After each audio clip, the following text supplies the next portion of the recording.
Oke, baik. Bismillah. Assalamualaikum warahmatullahi wabarakatuh. Waalaikumsalam warahmatullahi wabarakatuh. Oke, baik. Sebelumnya perkenalkan, nama saya Siti Aminah Dewi Larasati, mahasiswi Fakultas Psikologi Universitas Negeri Makassar yang hari ini akan menjadi interviewer Anda pada sore hari ini. Sebelumnya boleh diperkenalkan namanya? Baik, perkenalkan nama saya Dinda Syafira Nur Hidayah, kerap dipanggil Dinda. Saya berusia 17 tahun. Oke. Sebelum kita mulai, saya ingin berterima kasih banyak karena Dinda telah mau meluangkan waktunya dan juga mau berpartisipasi pada sesi wawancara kita sore hari ini. Dan juga saya ingin bertanya, apakah Dinda bersedia untuk sesi wawancara kita hari ini itu direkam? Apakah Dinda bersedia? Iya, saya bersedia. Oke, baik. Dan juga sebelum kita mulai, apakah Dinda ingin mempertanyakan sesuatu atau ingin mempertanyakan sesuatu? Sejauh ini tidak. Oke, baik. Jadi kalau seperti itu mari kita mulai ke pertanyaan yang pertama, yaitu untuk saat ini dengan siapa Dinda tinggal? Untuk saat ini saya tinggal bertiga, yaitu saya sendiri, dan kedua orang tua saya, ibu dan bapak. Oke. Kemudian bagaimana hubungan Dinda dengan kedua orang tua Dinda? Hubungan saya sangat akrab dan dekat ya. Saya lumayan terbuka dengan kedua orang tua saya, jadi hubungan kami bisa dibilang cukup dekat dan akrab seperti itu. Oke.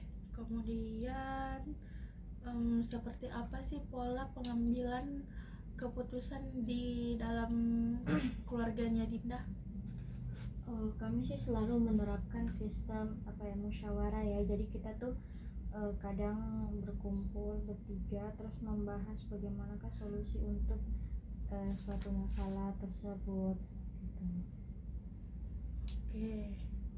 Kemudian kalau boleh tahu, apakah ada konflik yang terjadi pada akhir-akhir ini atau baru-baru ini? Tidak ada. Oke. Bagaimana biasanya keluarga Dinda itu menyelesaikan suatu konflik? Dengan cara selain bermusyawarah seperti yang saya jelaskan tadi, kadang orang tua saya itu atau saya itu juga meminta penerangan dan pendapat serta solusi dari orang lain juga. Kenapa? Karena menurut kami cara tersebut itu bisa lebih efisien juga, karena kalau misalnya kita yang mengambil keputusan sendiri pasti kan akan masih diikati oleh kayak faktor emosional.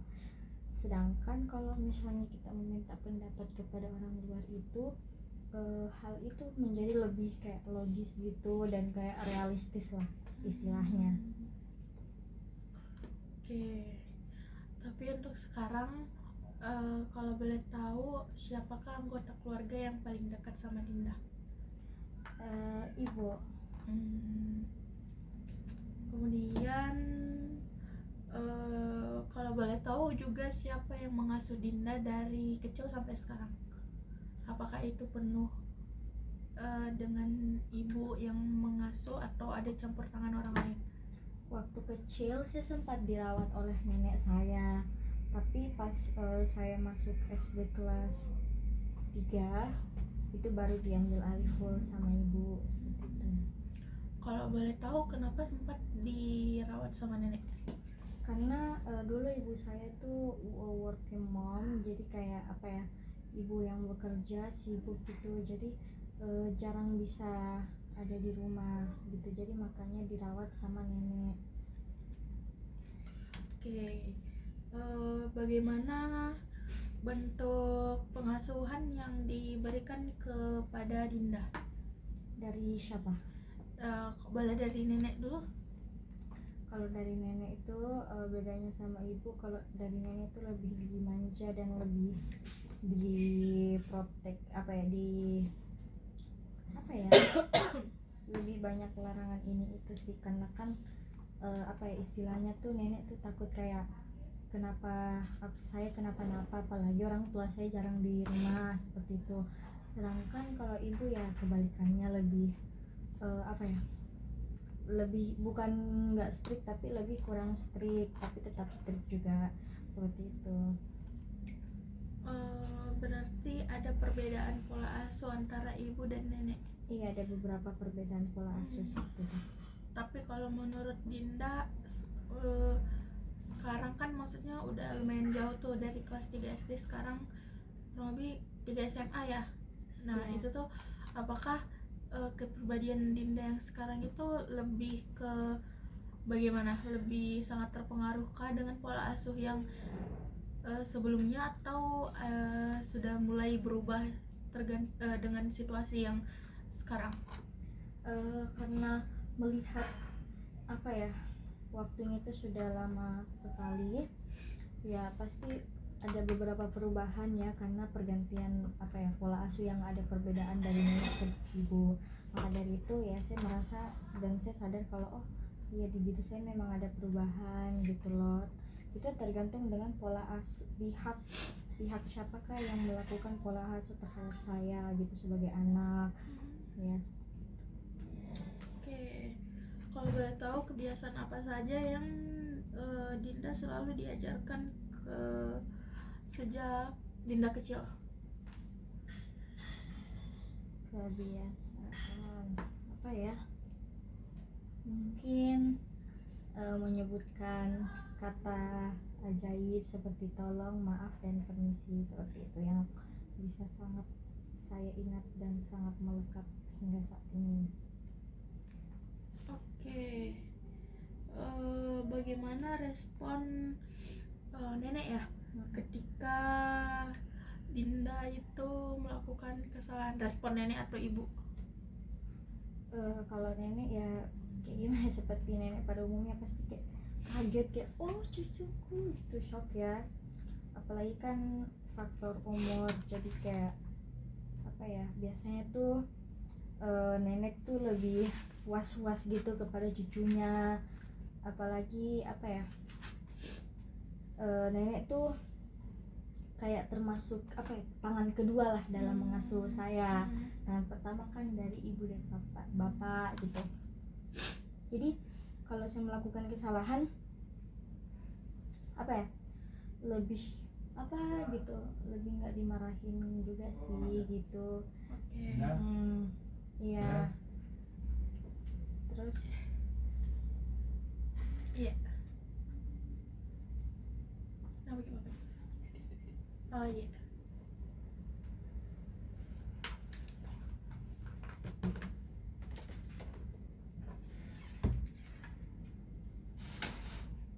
Oke, maaf tadi ada sedikit gangguan. Baik, kita lanjut. Jadi pertanyaan selanjutnya itu apakah ada perbedaan pola pengasuhan antara ibu sama siapa tadi, nenek gitu? Apakah tadi kan sempat dibilang ada perbedaan kayak begitu, tapi apakah itu tuh sangat berbedanya tuh sangat signifikankah, atau hanya tidak terlalu berbeda begitu? ada yang beda, ada yang signifikan, ada yang tidak. Mungkin kita mulai dari yang sangat signifikan dulu ya.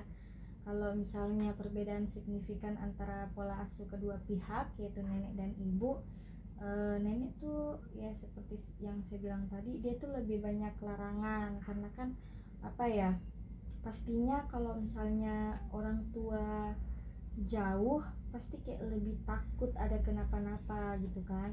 Sedangkan kalau misalnya ibu, dia tuh kayak lebih bukannya saya bilang nggak ada larangan juga, tetap ada, namun yang lebih strict tuh dan lebih protektif tuh nenek gitu. Dan reaksinya apa ya, reaksi kalau misalnya saya kayak jatuh contohnya dari sepeda atau apa, itu tuh reaksi nenek yang lebih wah, shock banget daripada ibu. Seperti itu sih yang signifikan. Terus yang lainnya yang nggak terlalu signifikan itu ya apa ya, sisanya kayak misalnya kayak nggak boleh keluar malam dan lain-lain kayak gitu. Oke. Kalau boleh tahu, apakah Dinda itu pernah mendapatkan pencapaian selama bersekolah? Iya, pernah. Kalau boleh tahu apa itu? Kalau dari jenjang SMA, sejauh ini saya pernah meraih beberapa juara di bidang debat, terus di bidang olimpiade, dan juga di ajang lomba newscast atau lomba berita seperti itu. Oke. Tantangan apa aja yang Dinda rasakan selama Dinda itu bersekolah? Pastinya yang paling pertama tuh bersosialisasi, karena apa ya, saya tuh merupakan anak yang suka bersosialisasi, tapi dalam waktu yang sama saya juga was-was seperti itu. Jadi kayak lumayan susah dan agak apa ya, menantang untuk saya untuk bisa bersosialisasi seperti itu. Oke. Apa yang Dinda lakukan untuk mengatasi kesulitan itu? Yang pastinya kita harus lawan rasa takut dengan cara mungkin dalam satu hari kita ajak minimal 3 orang untuk mengobrol dan berbicara seperti itu. Terus apalagi ya, apa ya, mungkin yang bisa saya sampaikan, cara mengatasinya itu dengan so akrab aja gitu. Kadang ada kok orang yang harus di apa ya, SKSD, sok kenal seakrab dulu baru bisa kita ngobrol kayak gitu. Jadi ya kuncinya harus lawan rasa takut dan diri sendiri sih. Oke. Kemudian bagaimana hubungan Dinda dengan orang lain di lingkungan sekolah? Hubungan saya ya itu sih, semuanya baik-baik aja, nggak ada masalah sama orang lain. Cuma itu aja mungkin kurang bersosialisasi, tapi bukan berarti kayak ada musuh gitu di sekolah, nggak ada. Jadi kayak murid biasa aja. Oke.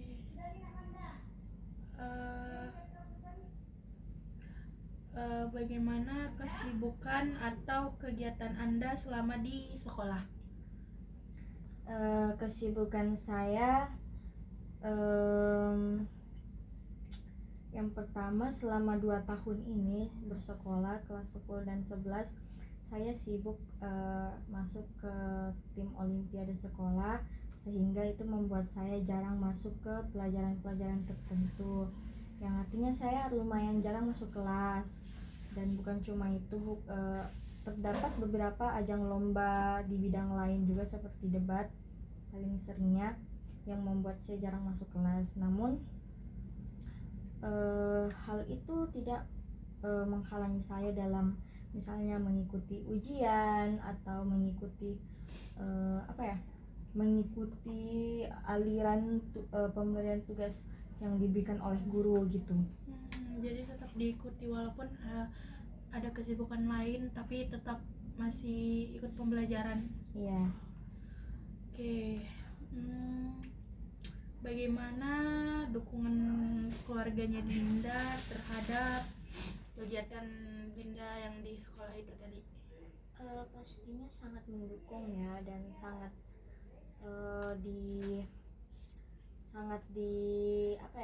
pokoknya sangat didukung lah setiap kegiatan yang ingin saya lakukan. Dan juga kayak biasanya itu diberi fasilitas tambahan, contohnya saya pernah didaftarin sama orang tua untuk ikut pelatihan olimpiade kelas tambahan yang di luar dari pembinaan sekolah seperti itu. Terus mungkin cara dukungnya juga bisa dalam memberikan saya buku tambahan untuk pembelajaran di bidang lomba yang saya tekuni seperti itu. Jadi sangat-sangat didukung. Oke. Kemudian bagaimana kondisi kesehatan Dinda akhir-akhir ini? Cukup memadai sebenarnya, tapi kadang ada satu penyakit, yaitu asam lambung yang akhir-akhir ini sering kambuh. Kalau boleh tahu tuh karena faktor apa? Mungkin karena faktor telat makan gitu. Jadi telat makan, sekalinya makan porsinya banyak gitu. Jadi makannya lambungnya kaget mungkin ya. Selain itu mana-mana aja? Aman aja. Kemudian apakah keluarganya Dinda itu memiliki riwayat penyakit tertentu atau tidak? Kalau dari ibu saya tuh pernah menderita kista payudara dalam rentang tahun 2017 sampai 2020-an lah. Lumayan lama ya? Iya. Kurang lebih 3 tahun. Oke. Kalau boleh tahu bagaimana sih pola hidup Dinda dengan keluarga? Apakah cukup sehat kah atau masih terkadang suka gimana? Kalau dibilang sehat banget sih tidak ya, tapi kalau misalnya dibilang tidak sehat juga tidak. Jadi di tengah-tengah kita tuh balance, kadang makan sayur, ikan, kadang juga makan junk food gitu. Jadi balance, kayak gonta-ganti selang-seling. Tapi kalau dari olahraga sih jarang ya semuanya. Oke. Kemudian apakah kondisi kesehatan Dinda itu pernah enggak menjadi penghambat kegiatan kesehari-harian Dinda? Kayak menjadi kayak mengganggu gitu. Paling asam lambung doang sih. Kayak tiba-tiba kambuh seperti itu. Iya. Oke. Kemudian apakah Dinda itu punya kebiasaan tertentu enggak yang berpengaruh pada kesehatan Dinda? Enggak sih, kayak mungkin begadang dan telat makan itu doang, itu saja. Oke. Kita next. Jadi apakah Dinda itu suka enggak berkenalan dengan lingkungan yang baru? Tidak. Mungkin butuh beberapa minggu penyesuaian ya, tapi saya bukan orang yang cepat beradaptasi dengan lingkungan sosial yang baru seperti itu. Oke. Kemudian bagaimana caranya Dinda itu berkenalan dengan orang-orang yang ada di sekitar Dinda dari sejak kecil? Kalau sekitaran saya, kalau waktu kecil sih cukup berbeda ya dengan yang sekarang. Mungkin waktu kecil saya merupakan orang yang suka bersosialisasi, karena kan namanya anak kecil, energinya banyak ya. Terus saya tuh cukup lumayan, namanya anak kecil pasti cerewet gitu, butuh teman, apalagi saya kan anak tunggal gitu, jadi pasti butuh banget teman main dari luar di lingkungan sekitar gitu. Jadi untuk spesifiknya cara saya berkenalan sih biasanya kalau anak kecil main tuh saya suka nimbrung, suka ikut gitu. Jadi ya begitu sih salah satu metodenya agar bisa mendapat teman baru pas kecil ya dulu. Kalau misalnya sekarang? Kalau sekarang sih agak susah ya, pasti kayak harus lihat si kondisi dulu, terus udah itu pokoknya perlu penyesuaian juga, karena kayak kita tuh pasti perlu menilai orang apakah ini bisa dijadikan teman atau tidak, apakah dia orangnya gimana begitu, seperti itu. Jadi butuh banget penyesuaian. Jadi sangat berbeda dengan waktu Dinda kecil dan sekarang seperti iya. Oke. Kemudian pernah enggak Dinda itu mengalami konflik dengan temannya Dinda? Tidak, sejauh ini tidak pernah. Paling pas kecil ya, anak kecil saling berantem, tapi saat ini tidak. Mungkin faktor kenapa saya tidak pernah kena konflik itu karena kalau saya kurang serak sama orang, saya langsung cut off. Nggak perlu ada drama kayak kita harus hadapi orang itu, nggak usah. buang-buang energi, langsung cut off aja. Oke. Kemudian bagaimana Dinda itu biasanya menyelesaikan jika ada konflik, misalnya ada salah paham dengan teman? Yang pertama ya pasti ditanya dulu secara baik dan benar, karena setiap orang itu pasti punya alasan untuk melakukan sesuatu. Terus kalau misalnya memang masih kurang seret, nggak usah lanjut lagi, langsung cut off aja. Sampai, karena kalaupun misalnya ada kesalahpahaman yang apa ya, yang memang salah paham gitu, pasti dalam kondisi dan waktu juga bakalan terbukti ternyata ini adalah salah paham gitu loh.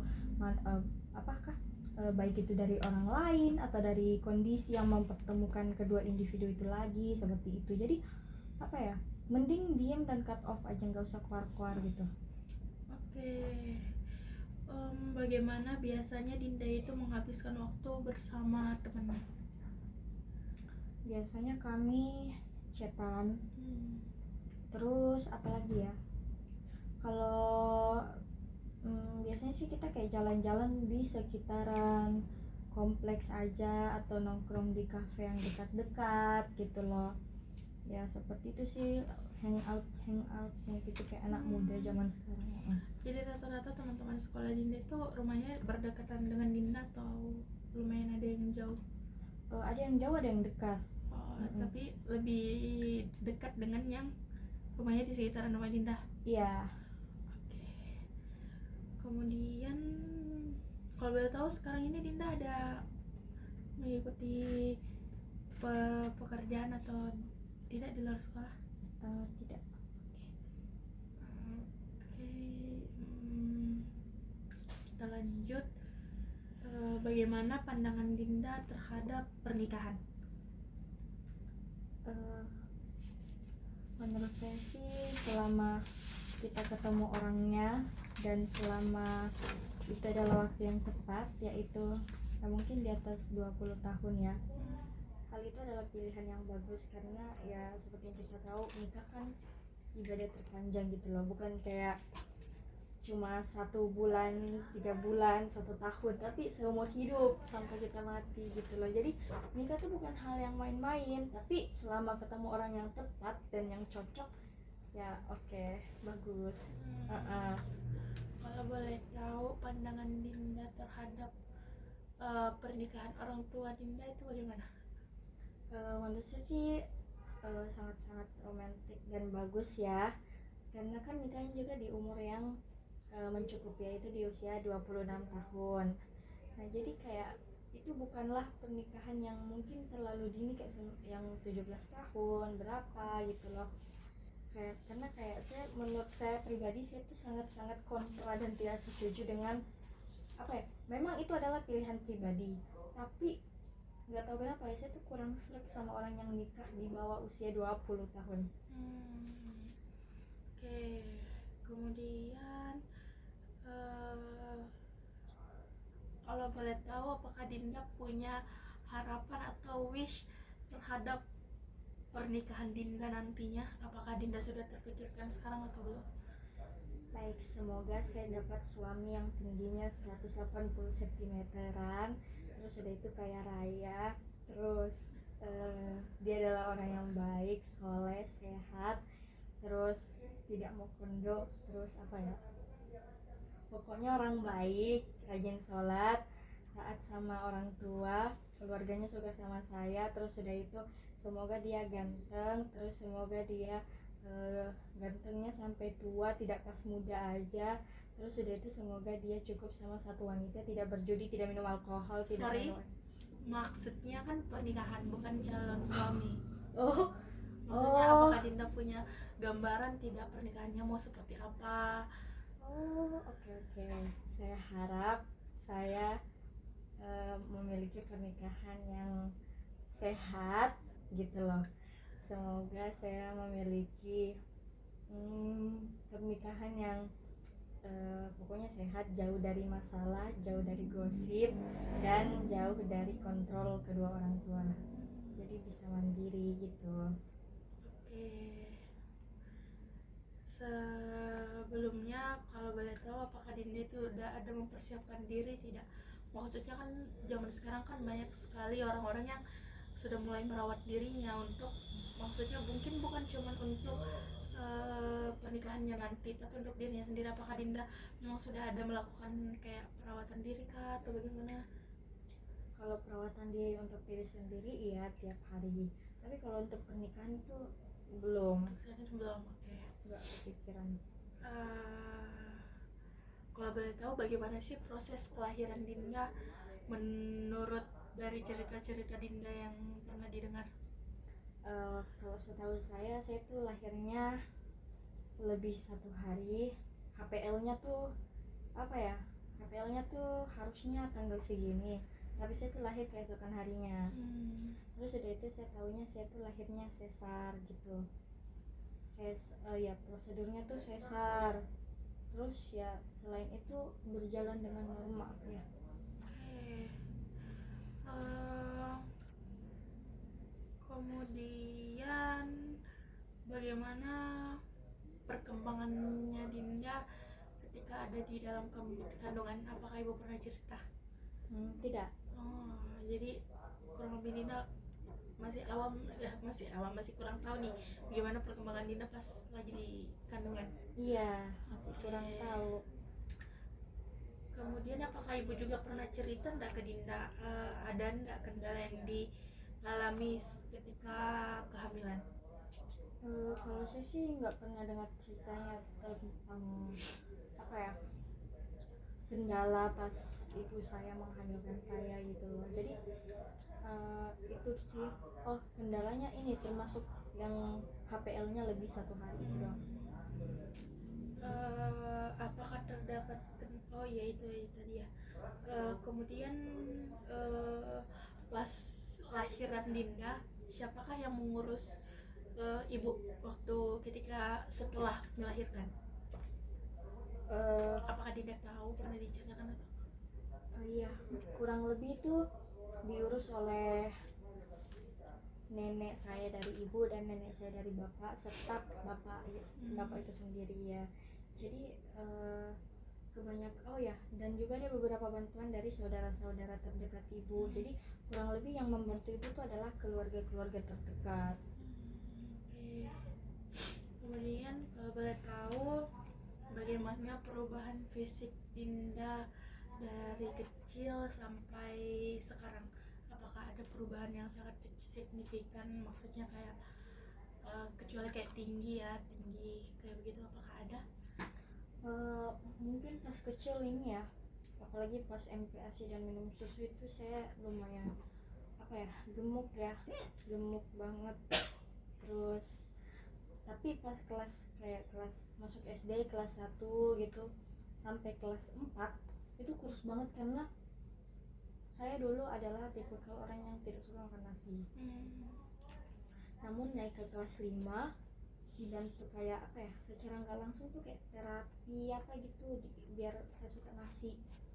Terus ya naik ke kelas 5 SD saya mulai suka nasi, jadi kayak mulai suka makanan rumahan, mulai tidak picky eater lah istilahnya ya, mulai tidak suka milah-milih makanan. Jadi saya tuh mulai untuk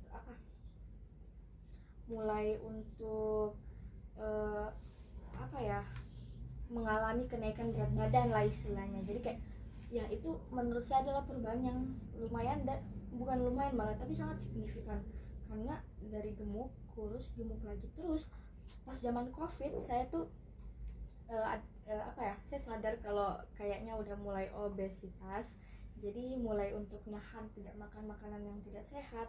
Terus udah itu workout tiap hari, apalagi kan di rumah doang gitu, di rumah aja.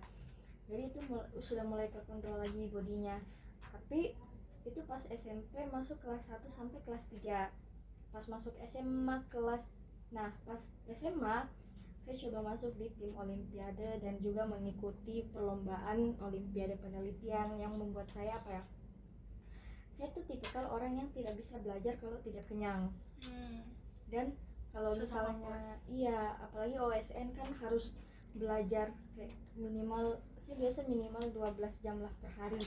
itu pasti apa ya, makan terus kan, makan mulai mengalami kenaikan berat badan lagi seperti itu. Jadi lumayan signifikan ya, sesuai fase kehidupan gitu loh, dari gemuk kurus lagi. Kedepannya nggak tahu deh. Iya. Oke. Kemudian apakah Dinda itu pernah mengalami keterlambatan nggak dalam tumbuh kembang Dinda? Misalnya kayak apakah pernah speech delay kah, lambat berjalan kah, atau bagaimana? Sejauh ini sih alhamdulillah enggak, tapi syukurnya ya. Tapi ini saya nggak tahu ini termasuk keterlambatan atau tidak, tapi saya tuh baru bisa mulai membaca tuh kelas 1 SD, baru bisa lancar naik kelas 2 kayaknya ya. Itu menurutku suatu kelambatan, tapi nggak tahu ya karena kenapa saya bisa notice itu adalah keterlambatan. Saya ingat betul pas saya TKB, saat orang-orang udah pulang, saya ingat sekali guru saya datang kepada saya secara private, pribadi gitu loh, untuk mengajarkan saya membaca. Nah, hal itulah yang membuat saya sadar, oh saya udah telat ya bisa membacanya gitu. Saya ingat betul pas TKB gitu. Oke. Kalau boleh tahu, siapa yang paling berperan dalam mendukung perkembangan fisiknya Dinda? Tentu kedua orang tua ya, karena kayak ya biasanya orang tua kan mau yang terbaik untuk anaknya. Jadi salah satu caranya tuh saya diberikan support yang berkualitas tinggi gitu loh. Terus makanan real food, ikan terutama ya, karena saya dulu tinggal di sekitaran kepulauan pesisiran. Jadi sering banget makan ikan yang kita tahu proteinnya tuh wah banyak banget ya pastinya. Jadi ya itu sangat-sangat membantu perkembangan saya. Oke. Apakah Dinda itu aktif nggak dalam kegiatan yang melibatkan kegiatan fisik atau kayak kegiatan olahraga? Sempat aktif tapi sudah tidak lagi. Kalau boleh tahu apa? Pas zaman-zaman kelas 2 sampai dengan kelas 2 SMP sampai kelas 1 SMA, saya kerap mengikuti olahraga karate gitu loh. Jadi saya dulu aktif banget di karate sampai tingkatan sabuk yang tinggi tingkatannya, tapi berhenti karena kesibukan akademik yang tadi saya bilang. Oke. Kemudian kalau boleh tahu, bagaimana caranya Dinda itu memahami atau memikirkan jika ada suatu masalah? Suatu masalah kayak gimana tuh Kak? Misalnya bagaimana caranya Dinda itu memahami situasi ketika kayak terjadi suatu masalah, kayak wah aku lagi bikin kesalahan nih. Bagaimana caranya Dinda kayak aku harus ngapain nih, aku harus gimana nih? Yang paling sering bahkan selalu dari nada bicara orang sih, sama nada bicara dan gestur tubuh gitu. Jadi kadang kalau misalnya orang kesal, apalagi saya tuh tidak kebanyakan orang tuh tidak bisa menyembunyikan nada bicara itu gimana gitu loh. Apalagi ke orang yang kayak misalnya contoh berbuat masalah yang membuat kita cukup tersinggung gitu kan, atau bahkan kayak dari perilaku gitu loh. Kayak contohnya orang yang kayak awalnya setuju dengan pendapat kita, tiba-tiba kayak menolak gitu, tiba-tiba setuju dengan ajakan kita, tiba-tiba menolak gitu. Pasti ada kepikiran kan, kayak oh saya ada buat salah kah, kayak gitu. Itu cara saya melihat kalau saya ada berbuat salah secara tidak langsung. Jadi dengan cara mengobservasi beberapa komponen tersebut. Oke. Kemudian bagaimana begini, boleh ceritakan nggak pengalamannya Dinda ketika harus menyelesaikan suatu masalah atau suatu persoalan? Kalau cara menyelesaikan persoalan sih kebanyakan just biarkan mengalir aja sih. Jadi kayak Biasanya saya sering membiarkan suatu masalah itu terselesaikan secara tidak langsung gitu. Jadi kayak itu membuat suasana, kalau menurut saya dan orang-orang di sekitar saya, itu membuat suatu hal lebih apa ya, cair secara tersendirinya. Jadi kayak justru di lingkungan teman-teman sekitar saya minta maaf kayak apa ya, kalau kita berbuat salah, tergantung salahnya apa. Kalau misalnya kayak salah yang sampai membuat tersinggung, meminta maaf secara langsung tuh malah lebih awkward gitu. Jadi ya dibiarkan mencair aja secara sendiri. Oke, kemudian kalau boleh tahu ketika mempelajari sesuatu, hal apa yang biasanya yang paling membantu Dinda untuk lebih cepat memahami hal tersebut? Dengan cara mengobservasi dan melihat sih. Jadi kita tuh harus peka gitu, peka dengan situasi. Kita tuh harus mengobservasi, melihat bagaimanakah orang tersebut, bagaimanakah, apakah apa ya, pokoknya pasti secara tidak langsung ada perasaan gitu loh, yang kayak apa ya, yang menghampiri bilang oh saya buat salah gitu. Pasti secara tidak langsung akan ada, kalau misalnya kepekaan kita tinggi gitu. Oke. Kemudian bagaimana caranya Dinda untuk mempertimbangkan sesuatu ketika harus mengambil suatu keputusan? Tentu saja kita tidak boleh mengambil keputusan detik itu juga. Dan yang kedua, kita tidak boleh mengambil keputusan dalam keadaan sedih, marah, kesal, karena jangan apa ya, saya tidak ingin membuat pengambilan keputusan saya itu dilibati oleh emosi. Jadi biasanya kita harus kalau saya pribadi saya biasanya menimbang pertanyaan atau tawaran itu terlebih dahulu gitu, karena sesuai dengan pengalaman pribadi saya, mostly apa ya, rata-rata kebanyakan keputusan yang saya ambil secara langsung dan secara tidak, tanpa pikir panjang, itu salah satu hal yang paling ceroboh yang pernah saya lakukan. Jadi maka dari itu jangan pernah biarkan emosi itu melibati keputusan kita, harus netral gitu. Jadi harus dipertimbangkan dengan betul-betul. Oke. Kemudian kalau misalnya dibandingkan antara masa kecil dan sekarang, apakah Dinda itu biasanya meminta pendapat orang lain atau tidak? Iya dan tidak. Ada beberapa keputusan yang saya bisa ambil sendiri dan saya bahkan berikan kepada orang lain, dan ada juga beberapa keputusan yang saya perlu bantuan dari orang lain. Contohnya keputusan yang saya perlukan dari orang lain adalah keputusan yang saya tidak lihai di bidang tersebut. Contohnya seperti hal yang baru pertama sekali saya akan lakukan gitu loh. Contohnya menyetir, kayak saat pertama kali belajar menyetir, terus sudah itu bikin surat di Word, terus sudah itu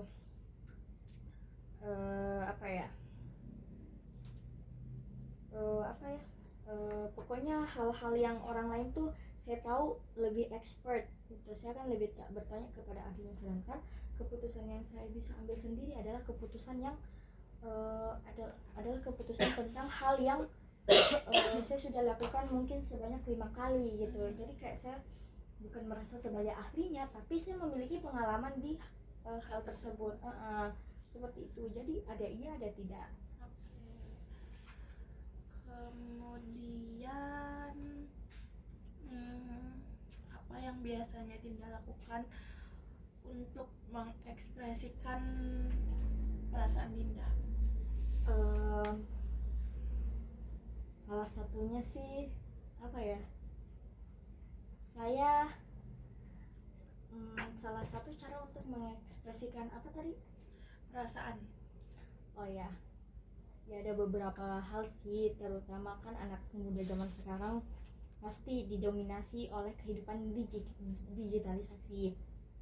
Saya biasanya mengekspresikan diri saya di media sosial, seperti contohnya second account di IG, terus Twitter, akun pribadi di Twitter, terus sudah itu lewat apa ya, mungkin bisa lewat diary, journaling, terus juga lewat kanal-kanal eh, kanal-kanal media sosial gitu. Oke. Selanjutnya, bagaimana cara Dinda mengelola ketika ada perasaan negatif yang muncul? Pastinya apa ya, nggak enak ya. Jadi maka dari itu saya biasanya menjauh dari orang-orang, karena seperti yang kita tahu energi itu menyebar. Jadi saya tidak mau membuat energi negatif saya ini memasuki orang-orang yang apa ya, yang posisinya tidak bersalah gitu loh. Jadi ya tidak apa ya, tidak etis aja gitu loh. Jadi sebaiknya kita menjauh dan menenangkan diri sendiri aja, karena apa ya, untuk menghadapi orang lain kita harus bisa menghadapi diri kita sendiri dulu. Kalau misalnya saya tidak bisa menghadapi dan menyelesaikan permasalahan saya sendiri, saya tidak mau untuk berhadapan dengan orang lain juga, karena diri saya pun belum bisa saya selesaikan, bagaimana dengan menghadapi orang lain gitu. Oke. Kemudian dalam situasi apa yang biasanya membuat Dinda itu merasa tertekan? Tertekan pastinya kalau misalnya ada seseorang yang memaksa saya melakukan hal yang saya tidak bisa. Karena kalau misalnya kita bicara tentang tertekan, saya sebenarnya adalah tipe orang yang lebih suka bekerja di bawah tekanan, karena hal itu adalah salah satu apa ya, hal yang membuat urgensi itu ada gitu loh. Jadi kayak apa ya, tekanan itu adalah menurut saya adalah salah satu alasan terpenting kenapa saya melakukan hal itu, contohnya. Jadi, tapi kalau misalnya tekanan yang bikin saya merasa tertekan, yaitu tadi ketika orang tuh meminta saya melakukan hal yang saya tidak bisa, dan tentunya hal yang apa ya, yang menurut saya tuh memaksa gitu loh. Oke. Kalau boleh tahu juga siapa yang biasanya menjadi tempat yang bisa Dinda tempati untuk bercerita ketika sedang mengalami suatu masalah atau sedang mengalami suatu tekanan? Teman sih, teman dekat, tapi tergantung juga, karena ada beberapa masalah yang kita itu tidak bisa ceritakan ke teman.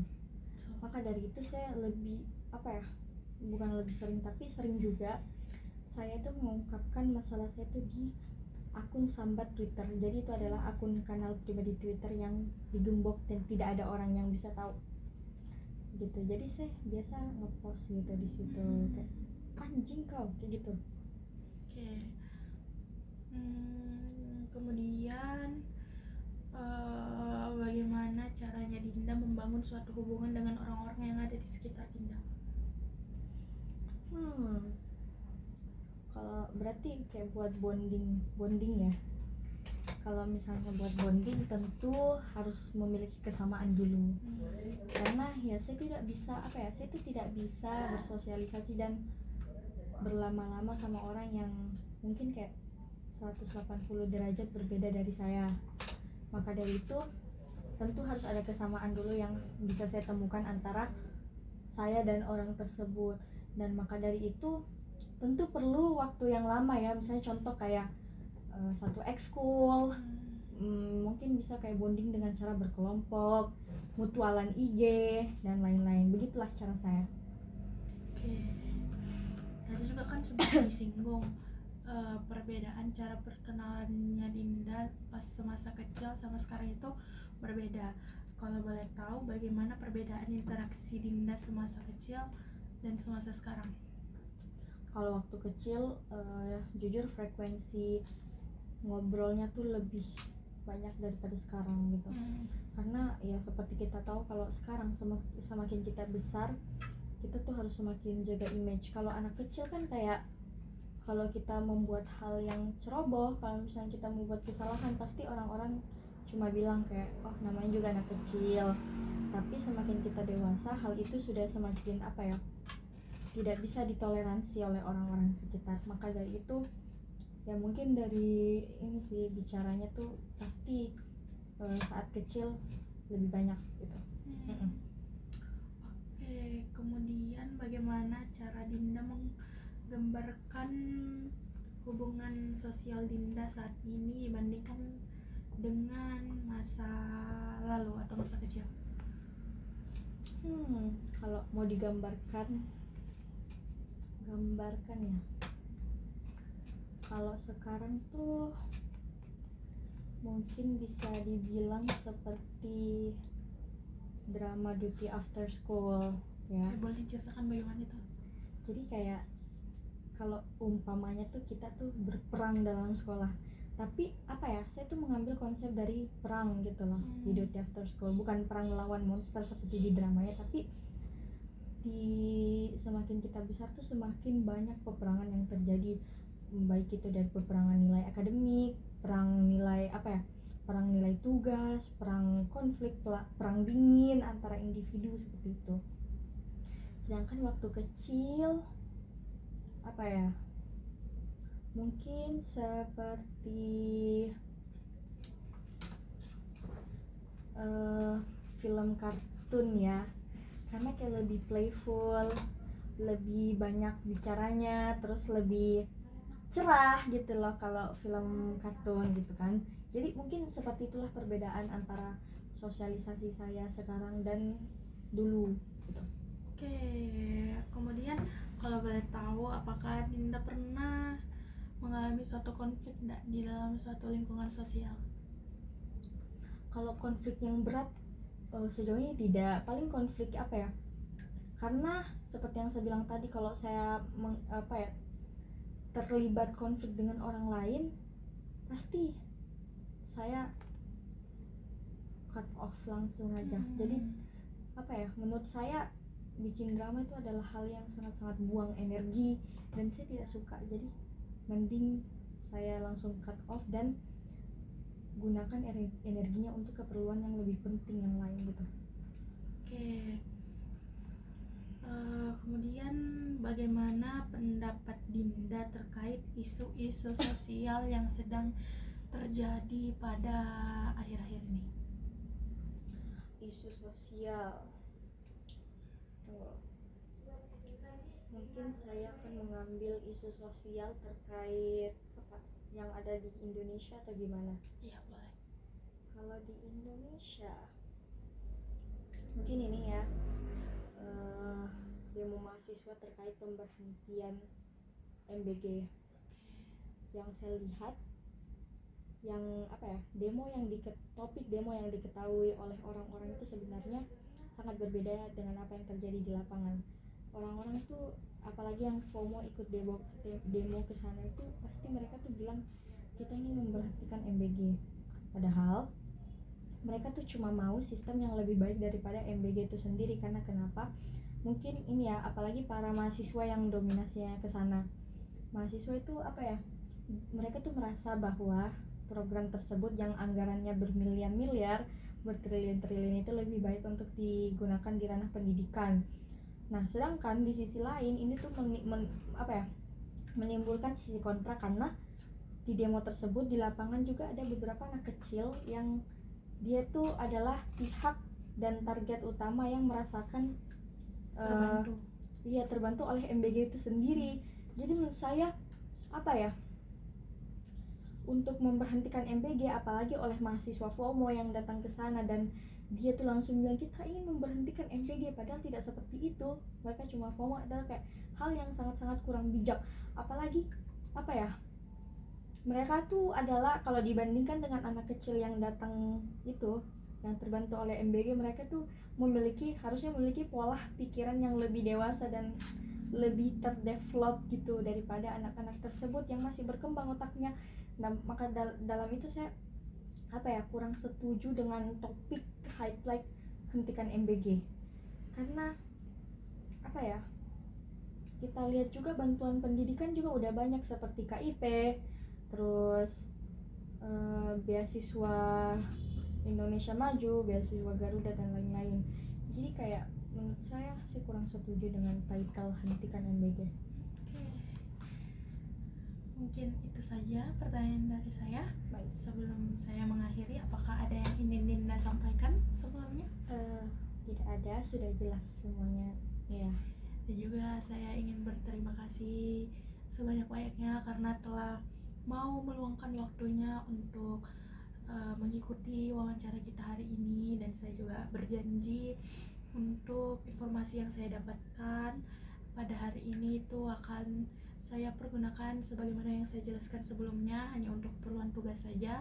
Dan juga saya berjanji bahwa saya juga berterima kasih kepada Dinda karena telah mau terbuka dan juga menjawab dengan seluasanya. Mungkin itu saja. Wassalamualaikum warahmatullahi wabarakatuh. Waalaikumsalam.